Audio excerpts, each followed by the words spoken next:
Friends, मैं हूं अलका यादव। जी हाँ, एक और शुक्रवार और एक और नई कहानी सिर्फ और सिर्फ आप सबके लिए। और आज की कहानी का नाम है माँ। एक बार की बात है, एक बार एक दुकानदार था और वो दवाइयों का काम किया करता था। वो अपनी दुकान पर दवाइयां बेचता रहता था। एक दिन क्या हुआ कि उसकी दुकान पर बहुत ही ज्यादा भीड़ थी, ग्राहक आते जा रहे थे और वो उनको दवाइयां देते हुए जा रहा था।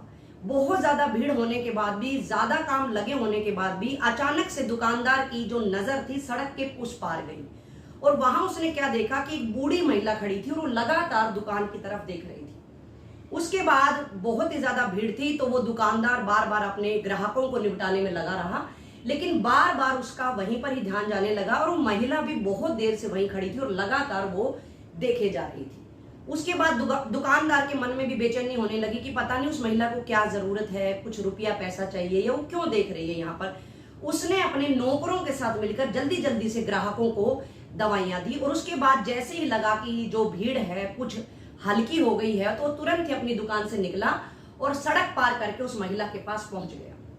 वहां जाते ही दुकानदार ने महिला से कहा कि आप मुझे बताइए, आपको कोई मेरी तरफ से सहायता चाहिए, कुछ रुपया पैसा चाहिए? आप बहुत देर से यहाँ पर खड़ी हैं, टकटकी लगाए हुए मेरी दुकान की तरफ ही देखे जा रही हैं। सिर्फ इतना सुनना था कि उस महिला ने कहा कि नहीं नहीं, मुझे कोई रुपया पैसा नहीं चाहिए, मुझे तो बहुत ही ज्यादा मेरे पास रुपया पैसा है, मेरे बच्चे बड़े बड़े शहरों में रहते हैं, मैं तो तुमसे कुछ चीज लेने आई थी और इस इंतजार में खड़ी थी कि जो भीड़ है वो थोड़ी सी कम हो जाए, उसके बाद मैं तुमसे वो चीज मांगू। तो दुकानदार ने कहा कि ऐसी क्या चीज है? तो महिला अब बताना नहीं चाह रही थी, थोड़ा सा टाल मटोल करना चाह रही थी। उसके बाद कहा कि मैं थोड़ा सा भूल गई हूँ, याद करती हूँ वो चीज क्या है। उसके बाद दुकानदार ने बार बार कहा कि नहीं, आप मुझे बात बताओ, आखिर हुआ क्या है, आप मुझे पूरी बात बताइए, आप बहुत ही ज्यादा परेशान लग रही हैं। दुकानदार के प्यार भरे शब्दों में उस महिला को लगा कि मुझे इसको अपनी बात बता देनी चाहिए। उसने बताया कि कल रात को मेरे बेटे का फोन आया और उसने कहा कि हम आपके पास इन गर्मी की छुट्टियों में मिलने नहीं आ सकते हैं। इन गर्मी की छुट्टियों में मैं अपने बच्चों को पहाड़ों में लेकर जा रहा हूँ, वहां घुमाने के लेके जा रहा हूँ, हम आपके पास नहीं आ सकते हैं। और इतना कहते ही उसने फोन काट दिया।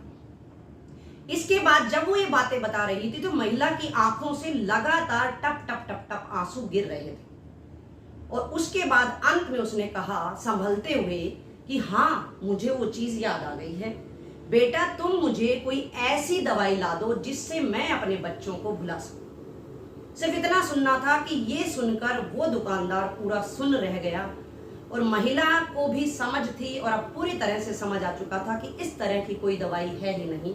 वो चुपचाप वहां से अपने घर की तरफ चलेगी और दुकानदार भी पूरा दुखी परेशान अपनी दुकान की तरफ आ गया।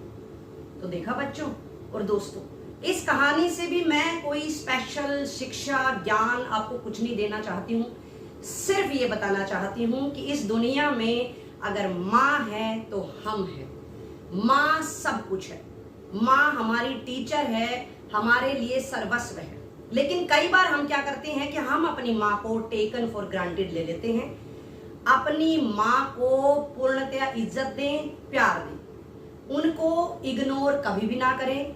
हमेशा याद रखें कि ऊपर जो है उसको आसमां कहते हैं और नीचे जहां में जिसका अंत ना हो उसको माँ कहते हैं। और आज मैं इस कहानी के माध्यम से कहना चाहूंगी कि इस रविवार को मदर्स डे भी आ रहा है और हमारे देश में ये कई सालों से मनाया हुआ भी जा रहा है, लेकिन दो हिस्सों में लोग बढ़ चुके हैं।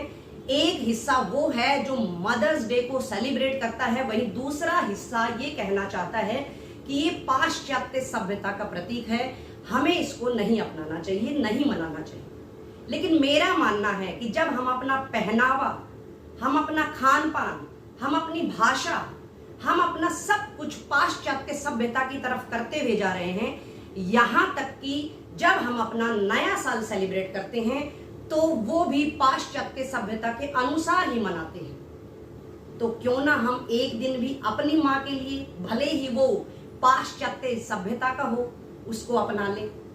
जो हमारे लिए अपना सर्वस्व न्योछावर कर देती है, क्या उसको हम एक दिन की खुशी भी नहीं दे सकते हैं? भले ही मेरी बात कुछ लोगों को बुरी लग सकती है, उनसे मैं क्षमा मांगना चाहूंगी, लेकिन मेरे विचार ये हैं कि हमारी जो माता है, मातृ दिवस एक दिन तो उनके लिए बनता ही है। आप हमेशा याद रखें, भले ही वो थक कर सोती है तो उसकी आंख बंद रहती है, भले ही हमारी माँ थक कर जब सोती है तो उसकी आंख बंद रहती है, लेकिन नींद में भी वो सदैव हमारे लिए फिक्रमंद रहती है, सदैव हमारे लिए फिक्रमंद रहती है। और इस कहानी के माध्यम से मैं आप सबको बताना चाहूंगी कि आज की कहानी मैं भी अपनी माँ, अपनी मदर, अपनी मम्मा को डेडिकेट करना चाहती हूँ। मेरे जीवन में भी चाहे कोई खुशियों के पल आए, चाहे दुख भरे क्षण आए, मेरी माँ हमेशा मेरे साथ रही है और आशा करती हूँ कि आप सबकी माँ भी आपके साथ यूं ही बरकरार रहे।